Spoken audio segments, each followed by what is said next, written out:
So hi guys.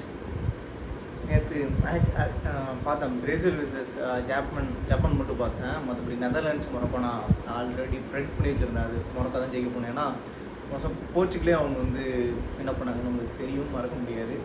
அதுமாதிரி நான் நினச்சி வச்சுருந்தேன். ஏன்னா மொரக்கோ வந்து இந்த தடவை வந்து போனதை இந்த டீமோட இந்த தடவை வந்து நிறையா பிளேயர்ஸ் வந்து ஹக்கீமி வந்து பெஸ்ட் ரைட் மிட் இந்த வேர்ல்டு.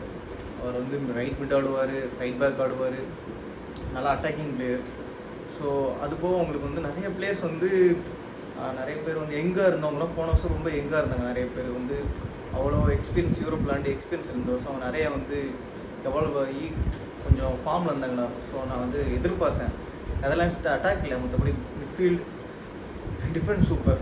கோலி கொஞ்சம் வந்து அவர் ஓகே தான், நான் குறை சொல்கிறது இல்லை. பட்டு மொரக்கோ பெட்டர் டீமாக இருந்தாங்க இண்டிவிஜுவலை தாண்டி. அதே மாதிரி தான் நான் வந்து ப்ரெடிக்ட் பண்ணது ஜப்பான் டஃப் கொடுப்பாங்கன்னா எதிர்பார்த்தேன். பட் ஃபஸ்ட்டு ஒரு 75 வந்து மினிட்ஸ் வந்து 70 மினிட்ஸ் கிட்ட வந்து ஜப்பான் அவுட் பெர்ஃபார்ம் பண்ணிட்டாங்க. ஏன்னா ப்ரெஸ் பண்ணிக்கிட்டே இருந்தாங்க. அவங்க வந்து டிஃபென்ஸ் வந்து பெஸ்ட்டு டிஃபென்ஸ் எனக்கு தெரிஞ்சு வந்து ஃபுல் பேக் தூக்கிட்டா வந்து பெஸ்ட்டு டிஃபென்ஸ் வந்து இந்த இதில் எனக்கு தெரிஞ்சு பிரேசிலில் தான் இருப்பாங்க. ஏன்னா கேப்ரியல் அண்டு மார்டினஸ் 2 பேரும் வந்து சாம்பியன்ஸ் லீக் ஃபைனல் ப்ளே பண்ணியிருக்காங்க. அப்படிங்கும்போது அவங்க வந்து ப்ரெஸ் பண்ணிக்கிட்டே இருக்காங்க. நம்ம வந்து நெதர்லாண்டுக்கும் ஜப்பானுக்கும் நடக்கும்போதே பார்த்தோம். வேண்டேக்கு வந்து 6'4" இருக்கார். அவர் வந்து 5'11" தான் இருக்கார். ஹெட்ரு வேண்டேக்கு தாண்டி எடுத்து ஹெட்ரு எடுக்காரு. அப்படிங்கும்போது அவங்க வந்து இதுக்காண்டி நிறைய ப்ராசஸ் பண்ணியிருக்காங்க.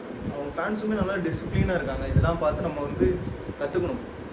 Discipline very important. அவங்க ஃபேன்ஸ் கூட மேட்ச்லாம் முடிஞ்சதுக்கப்புறம் போயிட்டு அங்கே இருக்கிற பிளாஸ்டிக்ஸ் எல்லாமே கலெக்ட் பண்ணி, பிளேயர்ஸும் அப்படி தான் அவங்க ட்ரெஸ்ஸிங் ரொம்ப நீட்டாக வச்சுட்டு போயிருக்காங்க. மற்றவங்களாம் பார்த்தீங்கன்னா செலிப்ரேட் பண்ணிட்டு அது அவங்க பிளேயர்ஸோட இது. பட் ஃபேன்ஸ் நம்ம வந்து காமன் பீப்புள்ஸ் வந்து எப்போவுமே நம்ம வீட்டை எவ்வளோ சுத்தமாக வச்சுக்கிறோமோ அதே மாதிரி நம்ம தெருவையும் சரி, நம்ம ஊரையும் சரி, அவங்க போட்டு போகிறன குப்பை அப்படின்ட்டு நம்ம வந்து நம்மளும் அப்படி பண்ணக்கூடாது. அவங்க மட்டும் போகிற நம்ம ஏன் போடாமல் இருக்கணுன்ற கூடாது. அவங்க குப்பையும் சேர்த்து நம்ம க்ளீன் பண்ணோன்னா ஒரு 3-4 தடவை நம்ம பண்ணோன்னா அது அவங்களே பார்த்துட்டு ஓகே அப்படின்ட்டு பண்ணுவாங்க. ஏன்னா நீங்கள் பண்ண 3-4 தடவை பண்ணிங்கன்னா கண்டிப்பாக ஏதாச்சும் ஒருத்தர் அப்ரிஷியேட் பண்ணுவாங்க. நான் ஃபுட்பால் தாண்டி இங்கே போயிட்டு இருக்கேன். எனக்கு தெரிஞ்சு வந்து ஜப்பான் செம்ம டஃப் கொடுத்தாங்க. Deserved it. அவங்களே வந்து எக்ஸ்ட்ரா 6 மினிட்ஸ் ஆட் டைம் கொடுத்தாங்க. கொடுத்த உடனே நான் நினச்சேன் சரி எப்படியும் எக்ஸ்ட்ரா டைம் போவோம், நெய்மாரை பார்க்கலான்னு பார்த்தா